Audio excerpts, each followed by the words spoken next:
I'll pump you until you can't stand. Giant Bride warns the lonely cowboy. The winter of 1887 descended upon the Sierra Nevada mountains like a shroud of ice and solitude. Jack Morrison, a weathered cowboy of 35 winters, guided his mare through the narrow mountain pass with the weariness of a man who had long forgotten what home felt like. His calloused hands gripped the reins loosely, his steel-gray eyes scanning the pine-covered slopes that rose like titans on either side of him. The wind howled through the canyon, carrying with it the whispers of old legends, tales of creatures that walked these mountains, beings that existed somewhere between myth and memory.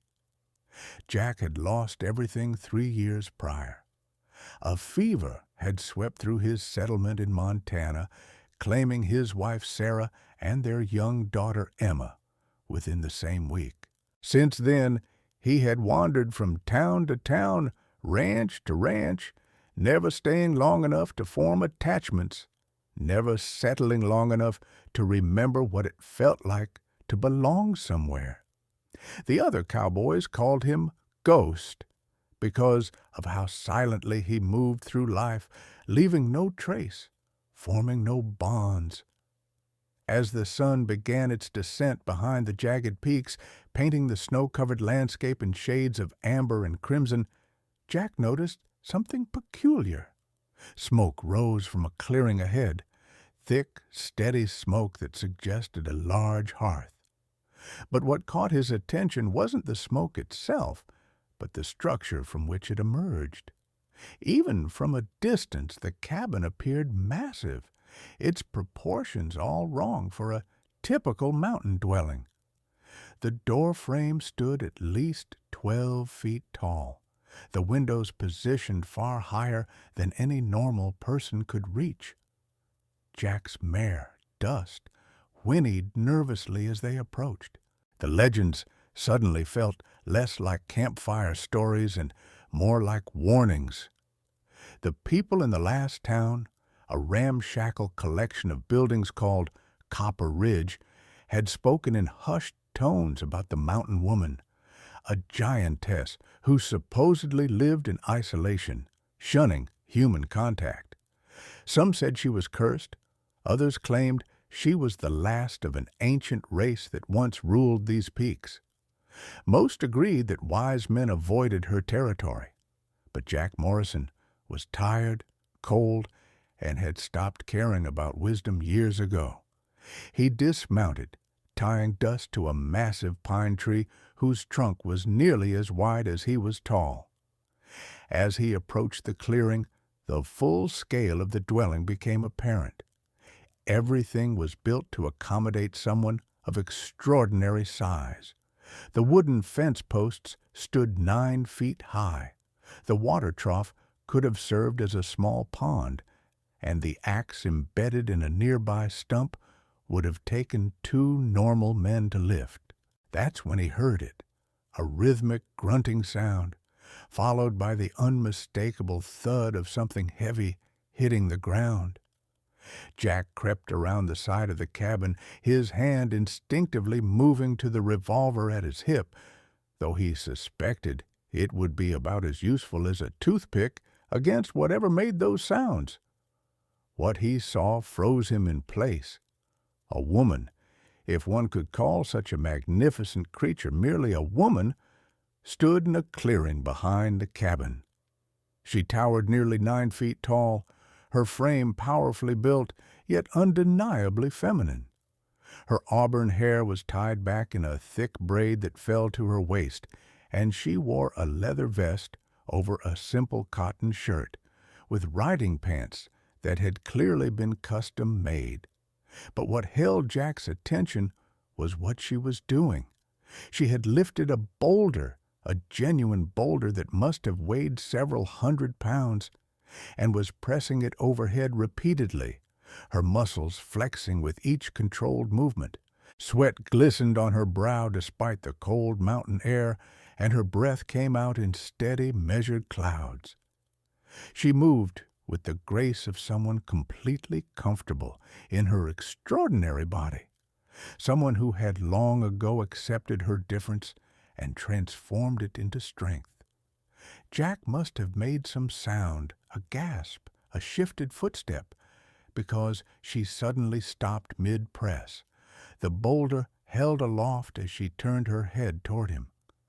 Her eyes were a startling shade of green, bright as mountain lakes in summer, and they fixed on him with an intensity that made him feel simultaneously exposed and captivated. "Well," she said, her voice deep and rich, carrying easily across the clearing, "what do we have here? A little lost cowboy wandered onto my land?" She set the boulder down with surprising gentleness, wiping her hands on her pants as she strode toward him. Each step covered twice the distance of his, and within moments she stood before him, towering over his 6-foot frame like an ancient oak over a sapling. Jack had faced down stampedes, fought off rustlers, and survived blizzards that killed hardier men, but he had never felt quite as small as he did in that moment. Yet, strangely, he wasn't afraid. There was something in her eyes, a loneliness that mirrored his own, a guardedness born from too many rejections, too much isolation. "Name's Jack Morrison, ma'am," he managed, tipping his hat. "Didn't mean to trespass. I was just passing through when I saw your smoke." She crossed her arms, studying him with those piercing green eyes. A smile played at the corners of her mouth, not quite friendly, but not hostile either. "They call me Elara," she said, "though I'm sure they've got plenty of other names for me down in whatever town you crawled out of. Monster, freak, demon." She said the words matter-of-factly, as if they no longer had the power to wound her. "I don't listen much to what people say," Jack replied quietly. "Most of them are fools anyway." Elara's expression shifted, surprise flickering across her features before she masked it with that same guarded look. "Is that so? And what about you, Jack Morrison? You afraid of me?" Jack considered the question seriously. He looked up at her. This woman who could probably snap him like a twig if she wanted, this isolated soul who had clearly known more than her share of cruelty from the world below. "No, ma'am, I reckon I'm not." Something changed in Elara's eyes then, a softening, a crack in the armor she wore. But just as quickly, she straightened, her expression hardening into a challenge. "Well then, little cowboy, let me warn you right now. If you're planning on sticking around, you better be prepared. I'll pump you until you can't stand. I'll work you harder than any ranch boss, push you further than any trail ride, test you in ways you can't even imagine. I've got no patience for weakness, no time for men who break at the first sign of difficulty. So if you want to rest here tonight, you'll earn your keep. Understand?" The words were meant to intimidate, to push him away like she'd probably pushed away anyone else who'd stumbled onto her sanctuary. But Jack heard what lay beneath them, the desperate hope that someone might actually stay, the fear of being vulnerable, the challenge that really asked, "Are you strong enough to see past my differences? Are you brave enough to know me?"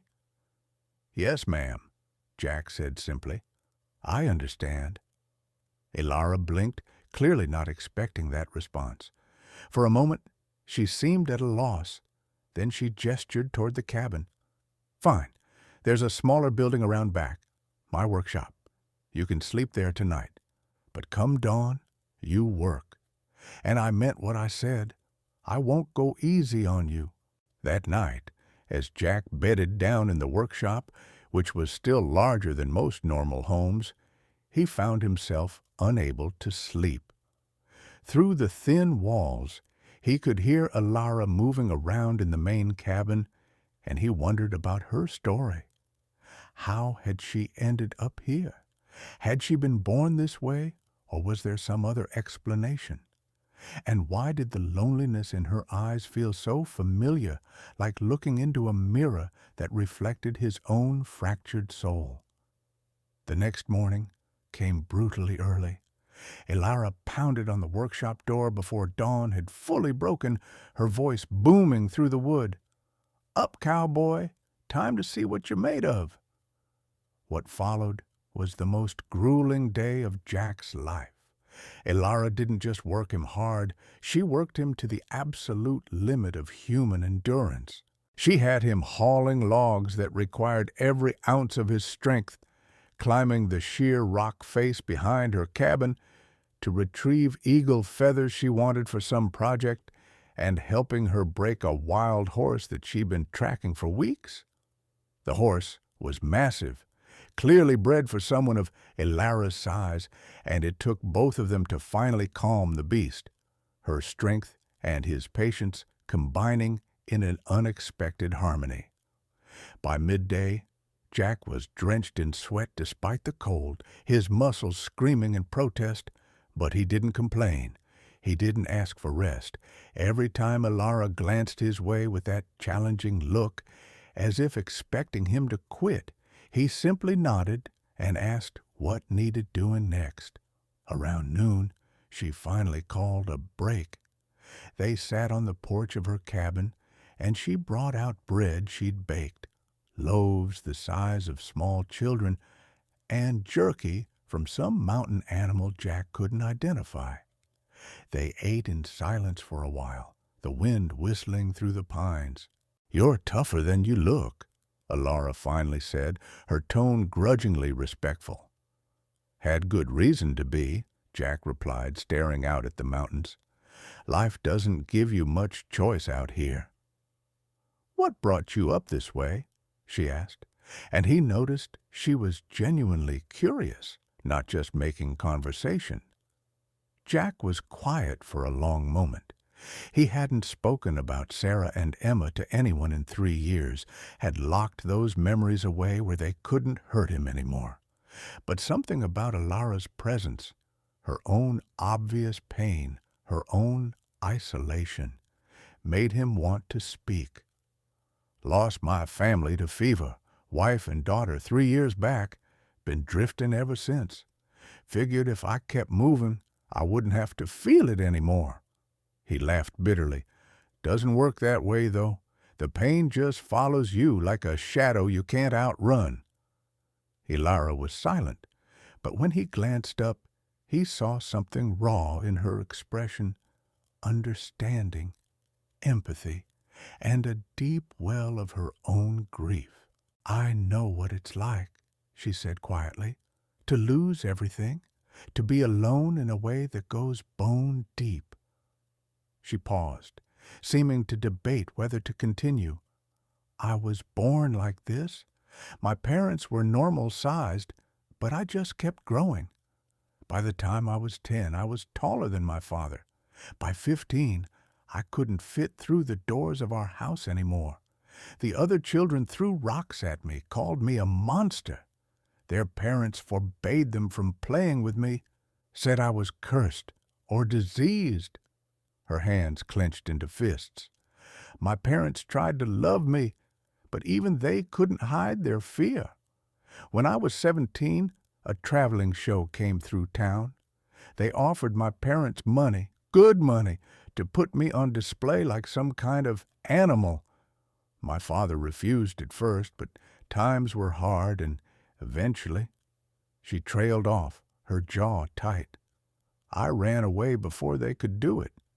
Came up here to the mountains, built this place with my own hands. Figured if I was going to be alone, at least I'd be alone on my own terms." Jack felt something crack inside his chest, that careful wall he'd built around his heart showing its first fissure. "How long have you been up here?" 12 years, Elara said. 12 long years of solitude. Oh, people stumble through sometimes. Hunters, prospectors. Some run away screaming. Others try to capture me, thinking they can sell me to some carnival or museum. Once, a group of men from Copper Ridge came up here with torches and rifles, saying I was a danger to their families, that I'd steal their children or some such nonsense. Her expression darkened. I had to drive them off. Didn't want to hurt anyone, but I had to show them I wouldn't go quietly. "That why you test people so hard?" Jack asked. "Why you challenged me the moment you saw me?" Elara met his gaze, and for the first time he saw vulnerability behind the armor. "I test people because I need to know if they'll run, if they'll break, because once, just once, I let my guard down. There was a man, a trader, who used to bring supplies up the mountain. We talked, became friends, or so I thought. I started to hope that maybe, just maybe, someone could see past what I am to who I am. But then he tried to trick me, tried to drug my food so he could bind me and sell me to the highest bidder." Her voice went cold. "He didn't succeed. I made sure of that. But after that I decided never again would I let anyone close enough to hurt me." Jack understood then. The challenge, the warning, the deliberate attempt to drive him away, it was all armor, protection against another betrayal. And in that moment, he made a decision. He would stay, not just for tonight or even for a few days. He would stay until she believed she wasn't alone anymore, until she understood that someone could see her, really see her, and not run away. "I'm not going anywhere," he said quietly. "Unless you want me to go, I'm staying." Elara stared at him, emotions warring across her face. Hope, fear, disbelief. "Why?" she finally whispered. "Why would you stay?" "Because I know what it's like to be alone," Jack said. "And because I haven't felt this alive, this present in 3 years. You challenge me, Elara. You push me. And maybe that's exactly what I needed." The afternoon continued with more work, but something had shifted between them. Elara still pushed him hard, but there was less edge to it, more playfulness. When he stumbled under the weight of a particularly heavy log, she laughed, a sound like thunder rolling through the valley, and easily lifted the log with one hand, making him feel simultaneously inadequate and oddly charmed. "Come on, little cowboy," she teased. "I thought you said you were tough." "I said I was tough for a regular human," Jack shot back, grinning despite his exhaustion. "Nobody said anything about competing with a mountain goddess." Elara's cheeks flushed at the compliment, and she quickly turned away, but not before he caught the pleased smile on her face. The days turned into weeks, and Jack fell into a rhythm with Elara that felt both foreign and deeply right. She taught him how to navigate the treacherous mountain passes, how to read the weather in the way the pines bent and the clouds gathered. He taught her card games and showed her how to make rabbit stew the way his mother used to make it. They talked for hours about everything and nothing, about the stars, about their childhoods, about dreams they'd given up on and hopes they still secretly harbored. One evening, as they sat by the fire in her massive hearth, Elara asked him something that had clearly been bothering her. "Jack, do you ever want to go back to normal life, to a town, to people who don't tower over you and make you haul boulders for fun?" Jack considered the question seriously. He looked around at the cabin that had become home, at this woman who had become something more precious than he'd ever dared hope for. "No," he said honestly, "I don't miss it. Down there, I was a ghost. I was nothing and nobody, just drifting through the motions of being alive. Up here, with you, I'm real again. I'm present, I'm challenged and exhausted, and sometimes frustrated as hell, but I'm alive." Elara's eyes glistened with unshed tears. "You mean that?" "Every word," Jack said softly. She reached out then, her massive hand gently touching his face with surprising delicacy. "You're either the bravest man I've ever met or the craziest." "Probably both," Jack admitted, covering her hand with his own. But their peace was not meant to last. It was a cold morning in late February when the trouble arrived. Jack was outside chopping wood when he heard the sound of horses, many horses, approaching up the mountain trail. He immediately tensed, his hand moving to his revolver. Elara emerged from the cabin, her expression dark. "I know those horses," she said grimly. "That's Silas Crawford's gang. They've been trying to claim this land for years, saying it's too valuable to let a monster hold it." Jack had heard of Crawford during his time in Copper Ridge, a wealthy rancher who fancied himself a businessman but was really just a glorified thief with enough money to make his crimes legal. He owned half the town and most of the valley below, and apparently he wanted the mountain too. 8 men rode into the clearing, Crawford at their head. He was a portly man in his 50s, dressed too finely for mountain riding, with a cruel twist to his mouth that spoke of a lifetime of getting his way through intimidation and violence. "Well, well," Crawford said, his eyes fixing on Elara with undisguised disgust and greed. "The beast still lives, and you've got a pet now, I see." He nodded toward Jack dismissively. "This is private property, Crawford," Elara said, her voice steady but dangerous. "You're not welcome here." Crawford laughed, a wet, unpleasant sound. "Private property? You're not even human, girl. Things don't own property. Now, I've got a proposition for you. You come with us peacefully, and I promise you'll be treated well. I've got a buyer back east who collects curiosities. He'll pay good money for a genuine giantess. You'll be famous, girl. People will come from all over to see you." "I'll be a prisoner, you mean?" Elara said coldly. "A thing in a cage. The answer is no, Crawford. It's always been no, and it always will be no." Crawford's expression hardened. "I was hoping you'd say that. Boys, seems the creature doesn't want to cooperate. Guess we'll have to do this the hard way." He pulled out a rifle, and his men followed suit, all 8 weapons now trained on Elara and Jack. Jack's mind raced. 8 armed men against 1 cowboy and a woman, no matter how strong she was, seemed like impossible odds. But then he remembered something Elara had said weeks ago during one of their long conversations. "Strength isn't just about size, Jack. It's about knowing your terrain, using your advantages, and never giving up."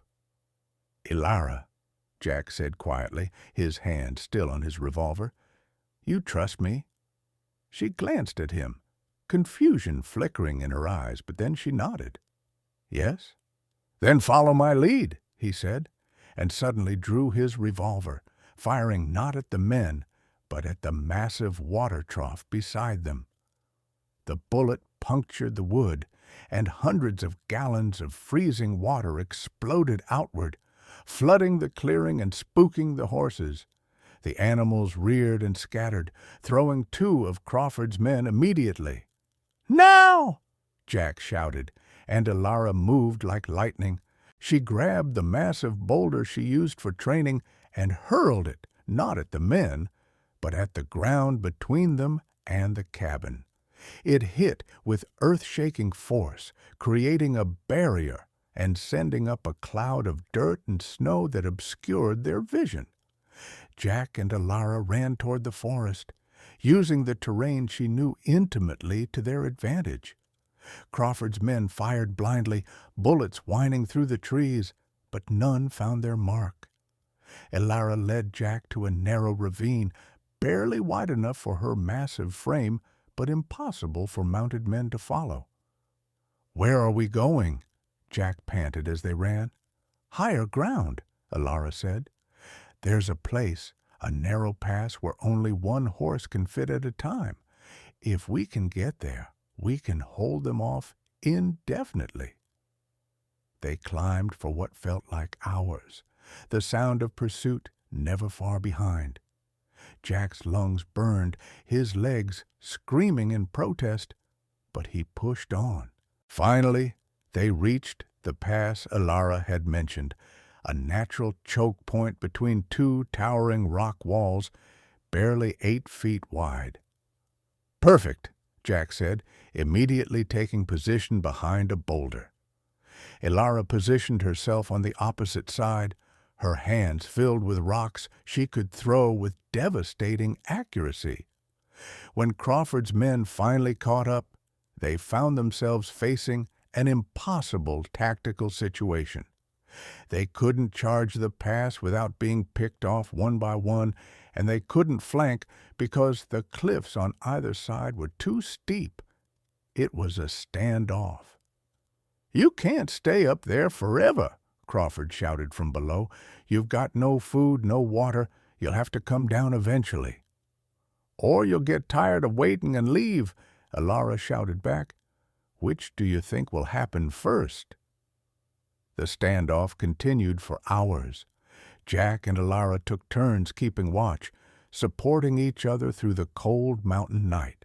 At one point, Crawford tried to send men climbing the cliff face in darkness, but Elara heard them coming, her senses sharper than any normal human's, and drove them back with a barrage of stones that sent them scrambling for safety. As dawn broke, Jack noticed something. Crawford's men were getting restless, arguing among themselves. Apparently, the promised payday wasn't worth freezing to death on a mountain.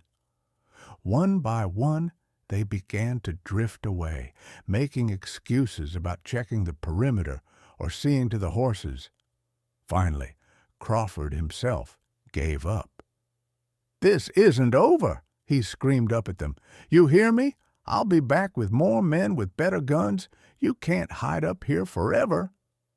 But his words rang hollow, the impotent rage of a bully who'd finally met his match. He rode away, leaving Jack and Elara alone on the mountain once more. They didn't celebrate their victory. They simply sat together in the pass, watching the sunrise paint the peaks in shades of gold and crimson, their hands intertwined despite the difference in size.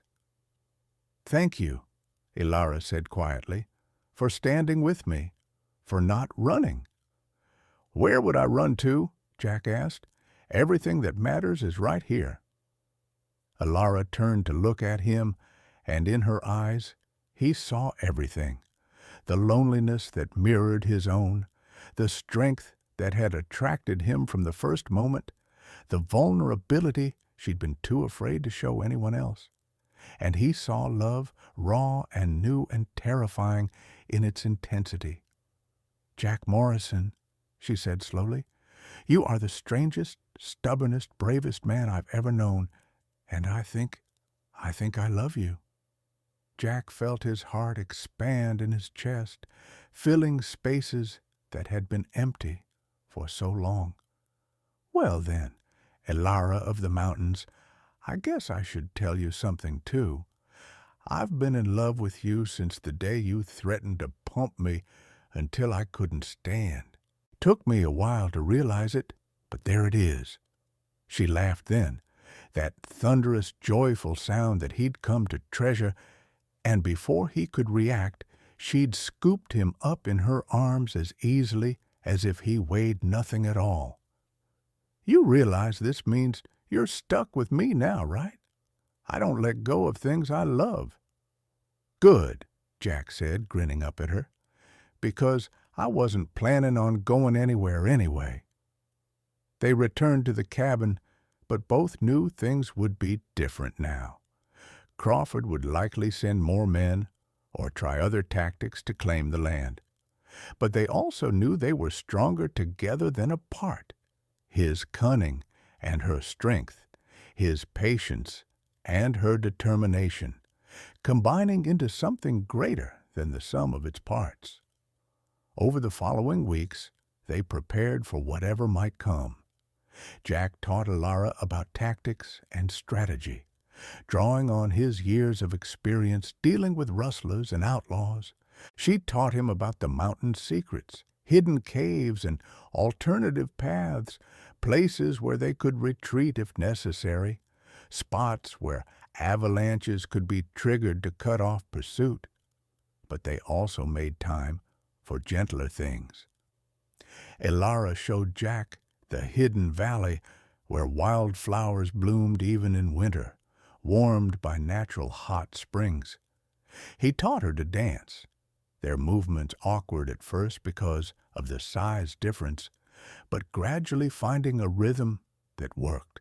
They laughed together, argued over petty things, made up over dinner, and fell asleep by the fire with Jack's head resting against Elara's shoulder. One evening, about a month after Crawford's attack, Jack was working in the workshop when he heard raised voices from outside. He emerged to find a group of people from Copper Ridge standing in the clearing. But these weren't Crawford's men. These were ordinary townsfolk, and they looked frightened. "Please," an older woman said, stepping forward nervously, "we need your help. Crawford's men have taken over the town. They're demanding tribute, hurting people who refuse to pay.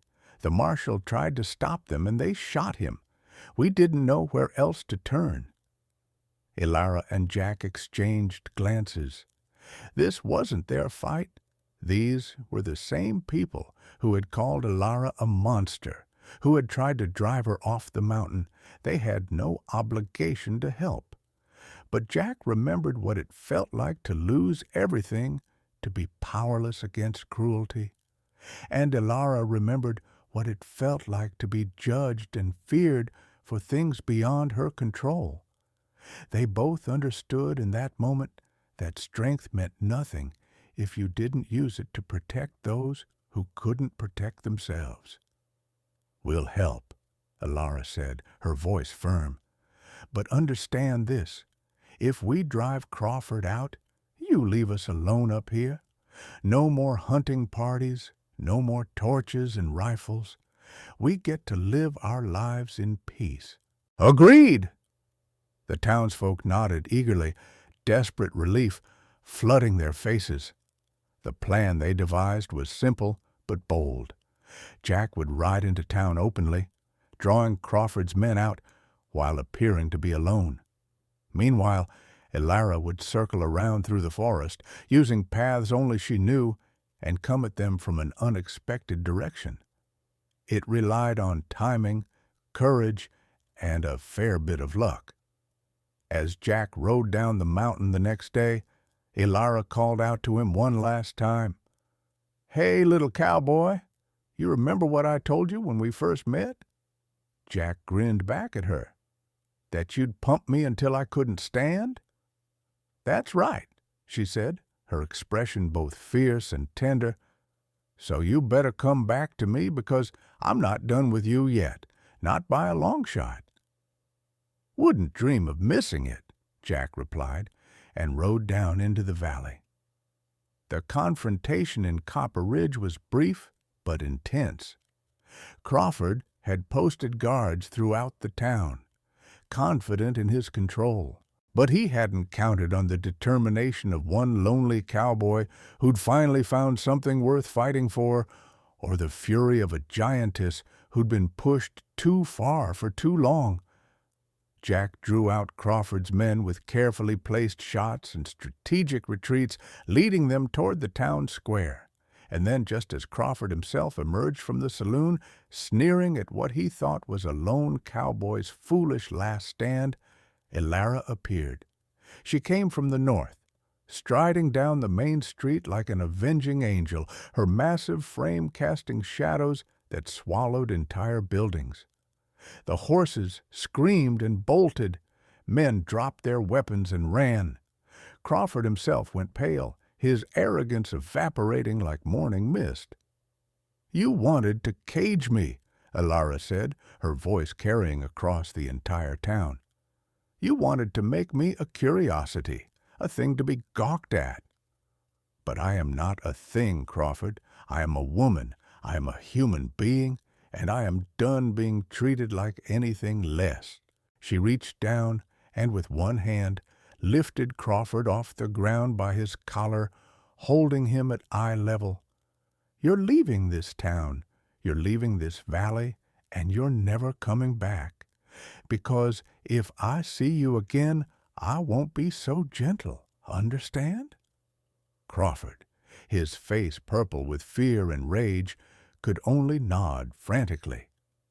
Elara set him down, and he scrambled onto the nearest horse and rode away like the devil himself was chasing him. His men followed, wanting no part of a fight against someone who could literally pick them up and throw them. The townsfolk emerged from their hiding places, staring at Elara with a mixture of awe and fear. But then the old woman who'd first asked for help stepped forward. "Thank you," she said simply. "We were wrong about you, all of us. You're not a monster. You're a hero."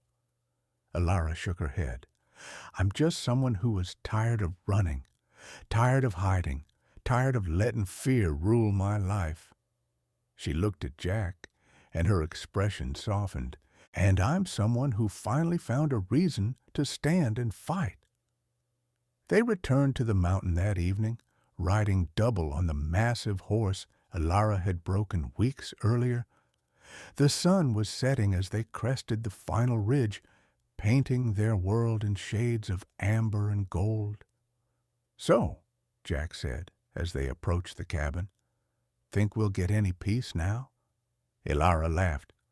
"Probably not. There'll always be another Crawford, another challenge, another fight. But you know what? I'm not afraid anymore, because this time I'm not alone." She dismounted and helped Jack down, her hands lingering on his shoulders. "You know, I really did mean what I said that first day, about pumping you until you couldn't stand." Jack raised an eyebrow. "Is that a threat or a promise?" "Both," Elara said, grinning. "Definitely both." That night they sat together on the porch of their cabin, because it was theirs now, truly theirs, a home they'd built together through trust and struggle and love. The stars wheeled overhead in their ancient dance, and somewhere in the valley below, the town of Copper Ridge slept peacefully for the first time in months. Jack thought about the journey that had brought him here, the loss, the wandering, the empty years of drifting through life like a ghost. He thought about how close he'd come to missing this, to passing by Elara's mountain and never knowing what he'd lost. "What are you thinking about?" Elara asked, her arm wrapped around him, keeping him warm against the mountain cold. "I'm thinking that sometimes the best things in life come disguised as warnings," Jack said. "You told me you'd pump me until I couldn't stand, and you did. You pushed me, challenged me, made me stronger than I ever thought I could be. You pumped life back into a heart I thought was dead. And I am standing, Elara. For the first time in 3 years, I'm really standing." Elara pulled him closer, her eyes bright with tears she didn't bother to hide. "And I'm not alone anymore. After 12 years of isolation, of building walls to protect myself from a world that saw me as a monster, you looked at me and saw a woman. You stayed when everyone else ran. You stood with me when I expected you to stand against me." "Well," Jack said, reaching up to touch her face, "I never was much good at doing what people expected." They kissed then, the size difference making it awkward and perfect and utterly them. And in that moment, under the vast Montana sky, two lonely souls finally found what they'd been searching for all along. Not just love, but home. Not just acceptance, but belonging. Not just survival, but life. The wind whispered through the pines, carrying with it the promise of more challenges to come, more struggles, more fights. But it also carried hope and joy and the sound of laughter echoing through the mountains, the sound of two people who'd found each other against all odds and refused to let go. In the years that followed, the legend of the giant bride and her cowboy would spread throughout the territory. Some said they defended the mountain against all who tried to claim it. Others swore they'd seen them riding together through the high passes, two figures perfectly matched despite their differences, partners in every sense of the word. But Jack and Elara didn't care much about legends. They were too busy living, really living every single day, building their life, facing challenges together, and proving that love doesn't measure by size or strength, but by the courage to be vulnerable, the willingness to stand firm, and the grace to pump life back into hearts that have forgotten how to beat.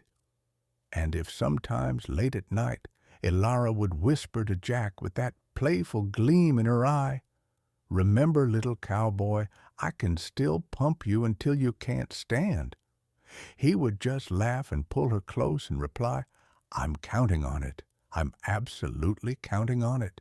Because that's what love was, not the absence of challenges, but the presence of someone worth facing them for. Not comfort and ease, but growth and strength forged in the fire of shared struggle. Not perfection, but the perfect acceptance of each other's imperfections. And in their mountain sanctuary, far above the world that had rejected them both, Jack Morrison and Elara found something more precious than gold, more valuable than land, more lasting than legend. They found home in each other's arms, and that was enough. That was everything. The end came gently for them many years later, as all endings must. But their story lived on in the mountains they'd protected, in the town they'd saved, in the legacy of love that proved even the loneliest souls could find their way home if they were brave enough to try. And somewhere, in the whisper of wind through mountain passes, in the strength of pines that bend but don't break, in the courage of those who stand against impossible odds, their story continues. A reminder that sometimes the best things in life come with a warning. I'll pump you until you can't stand. And sometimes that warning is exactly what a lonely heart needs to hear.